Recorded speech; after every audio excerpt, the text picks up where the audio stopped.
Okay, today is Chinese New Year. So we are in Chinatown in Washington, D.C. It's January 26, 2020. Could you tell us your name?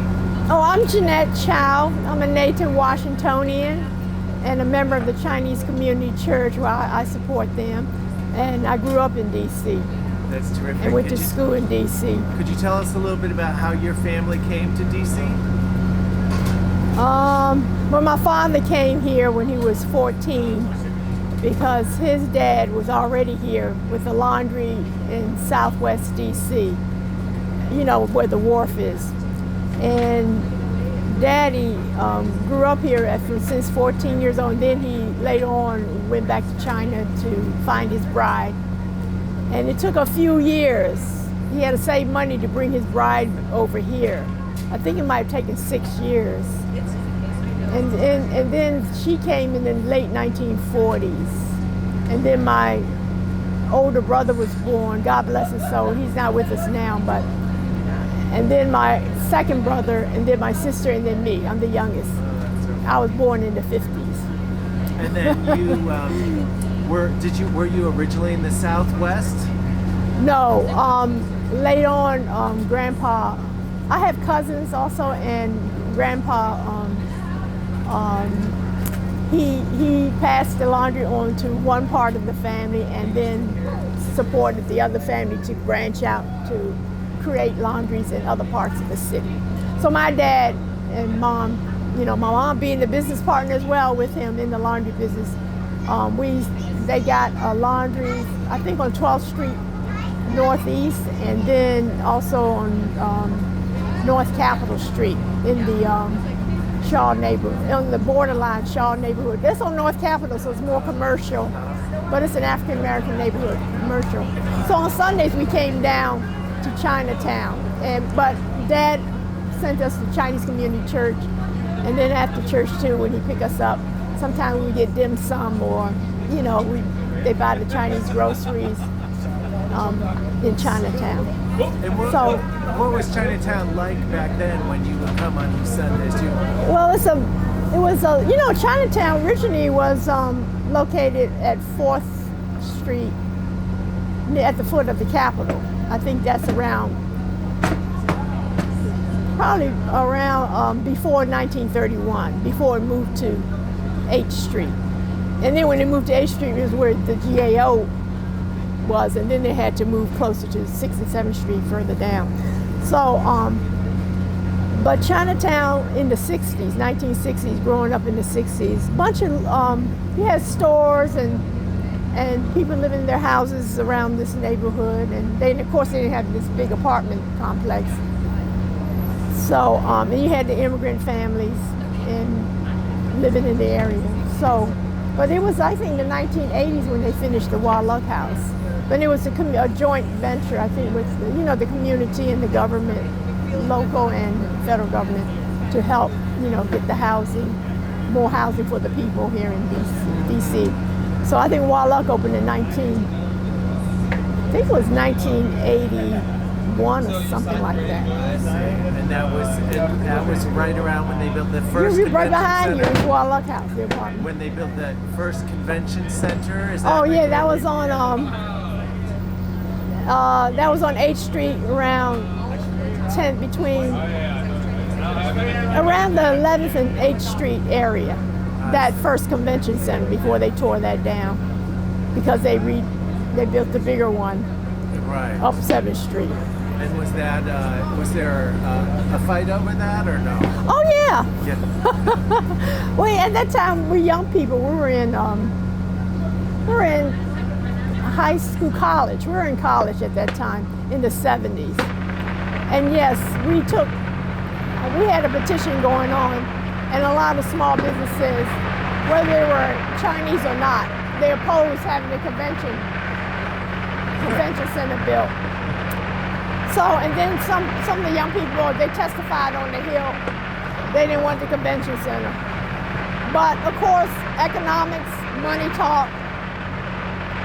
And I guess the city, is not a state, so they have to raise money, and so you get more money when you have convention center, more business come into the city, and tourism and all that. And so it's a lot. I mean, when it comes to money, people, I guess the city, the government has to survive and have to pay for all the police and fire services. And so I guess it brought money to the city because, when you have a convention, you have the snowball effect. You got now other businesses to support the conventions, the conferences going on, and the delegates coming into the city. So you probably have more restaurants and everything. But I think the subway, when the subway was built, that would change Chinatown. It wasn't immediate. It took time. But over time, then you start seeing non-Chinese businesses started to grow all on 7th Street and everywhere, 8th Street, the non-Chinese restaurants, because it brought everybody. So it's downtown. It's the heart of the city. So when did the subway open up? Around the 80s? Now, let me think. I'll probably be using a lot of your tape trying to think when that happened.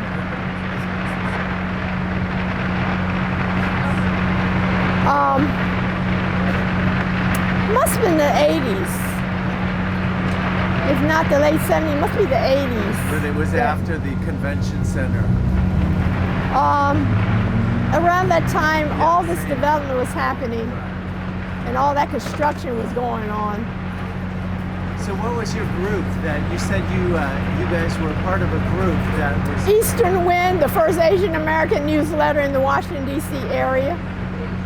The Eastern Wind newsletter, which was a free newsletter, and a bunch of us worked on it. We were volunteers, and some of us wrote stories on different subjects, aspects of Asian Chinese culture, and there might be a movie review, or what was happening in the community. I think I put in a little narrative on DC's Chinatown community. So some of that Eastern Wind newsletter has been scanned into the database.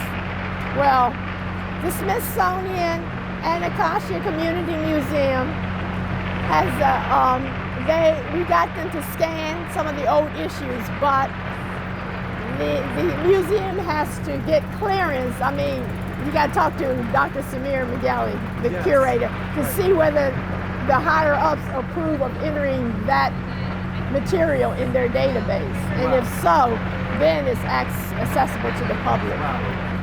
But I don't know what happened. After he scanned it, we took time out to scan those. I don't know what happened, whether it's in the database or not. You have to check with him. Because I knew that a lot of young people are now, the next generation are now into doing research on Asian American,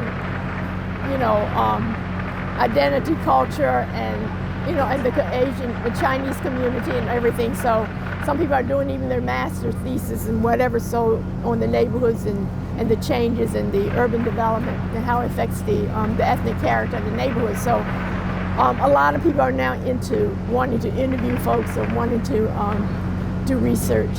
That's great. And so I said, let's just scan it, get in that database, and we just direct them over to the Smithsonian. That's fantastic, yes.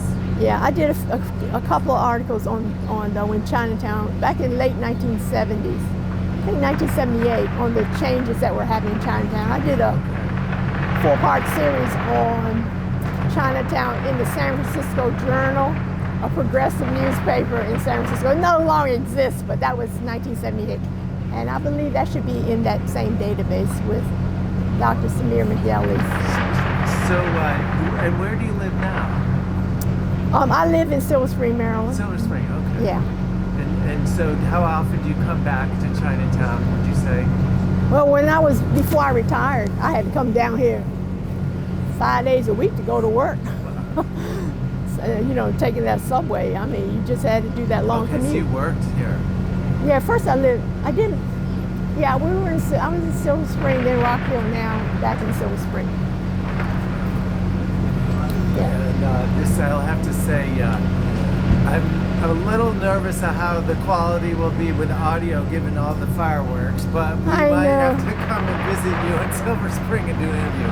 With that said, so For you, what's the importance of Chinatown and the preservation of Chinatown? There's so many aspects to Chinatown.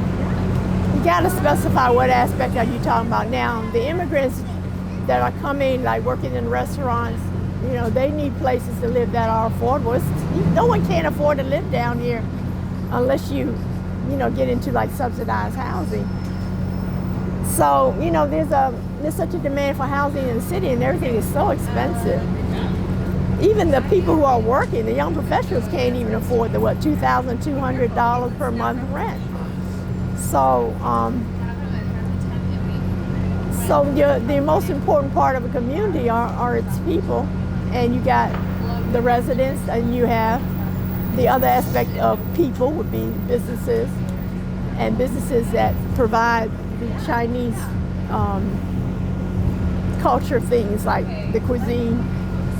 We used to have a grocery store here, and I guess they closed down. They couldn't afford to keep going. The Chinese Asian grocery store in the heart of Chinatown. I guess it is good to be able to maintain, remember your culture, to have a place to go to hang out, you know. But, you know, like Adams Morgan where the Hispanics, you know, hang out, and then you have Chinatown. But now it's all changing because people can't afford to live here. Do you think it'll be here in 10 years, or? You know, the economic pressures, money talks, and it depends on what people who own property, what are their plans. Some people need to sell because some of them are getting old. They need it for taking care of them when they get really old. Because some people can't afford long-term care insurance, it's too expensive. They need to, I mean, people are looking out for themselves to survive and take care of them in their old age, so they may have to sell. Unless the whole community unite and decide this is what we're going to do. But everybody, I guess CCBA, you have to talk to them and see what they think about the future. Do they have a long-range plan? And some of the family associations, they all have their opinion on about staying, or if they were to go, or how do you do that? That involves membership involvement and decision and brainstorming. You got to figure out. I mean, if you want to keep some of these organizations around, it's like the young people there has to be something for the younger generation. If they have no interest in it, that whole organization may just well die out. You know, there are a lot of old school, old time members in some groups in the organization. They don't want to change, and if they don't accommodate the needs of the young people, then if they don't wake up to, you know, what needs to be done, then the whole thing is just going to fold up. So, but it's good if each parent would teach, you know, keep that culture and would teach them. Some parents make their kids learn Chinese, and nowadays it's important. Even the non-Chinese are being pushed to learn Chinese because of the massive market in China. If you want, especially when you go into business and you want to sell, you got that huge, massive market in China. So that's what you get with globalization. Everything is all connected now. Yeah. You can't just think of things one way like the old days. Everything's changed.